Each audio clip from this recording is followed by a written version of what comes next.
L'asthme est une maladie respiratoire qui ne se guérit pas, mais peut se contrôler. Salut à tous, bienvenue encore une fois dans votre chaîne Noas Activi pour une nouvelle épisode de Santé Forte. Toujours avec moi, votre guide et conseiller Trésor Machukano. Pour aujourd'hui, nous parlerons de l'asthme, ses symptômes, le danger et plus intéressant, c'est de savoir comment aider une personne en pleine crise d'asthme et comment prévenir ou contrôler ces crises avec des aliments sains et bio. L'asthme est une maladie chronique qui touche les enfants et les adultes, mais non transmissible.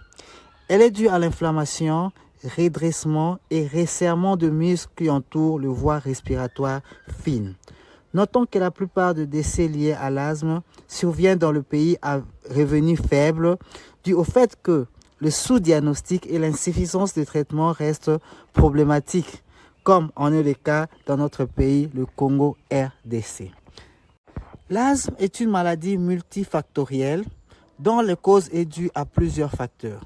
Premièrement, les allergènes extérieurs comme le pollen et le moisissure.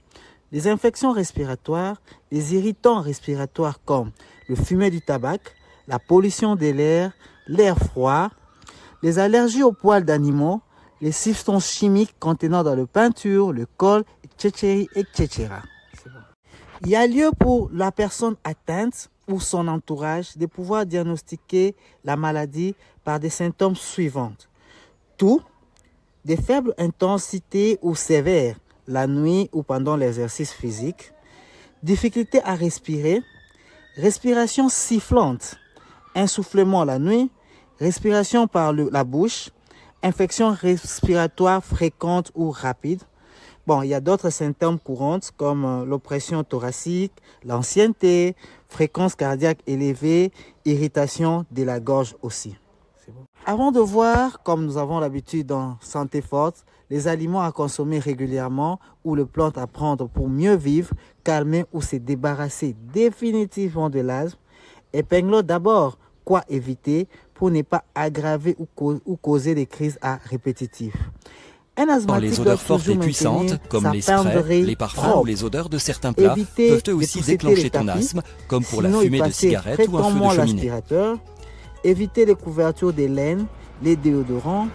Éviter aussi les aliments Certaines personnes sont très sensibles à l'air froid, principalement dans le produit d'origine animale, comme la viande rouge, la volaille et le produit laitier.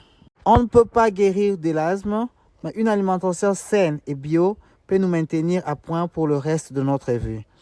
Pour notre dernier virage d'aujourd'hui, voyons les aliments à privilégier pour le cas d'asthme.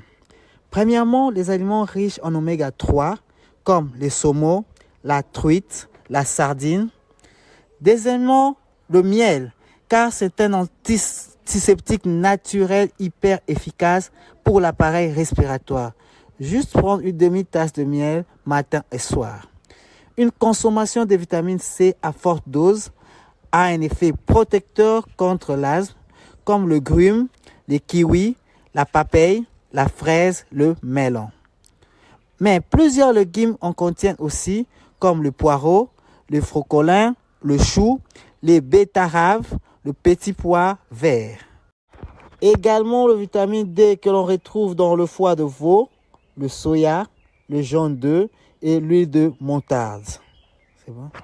N'oublions jamais de rester actifs en faisant du sport, éviter le surpoids et le stress pour nos crises d'asthme. Je suis sûr que vous avez beaucoup appris dans cet épisode sur Noas Activi. Merci de vouloir s'abonner si cela n'est pas encore fait ou encore de nous récompenser avec vos pouces. Santé Forte d'aujourd'hui vous dit au revoir et à la prochaine. Je vous aime tous.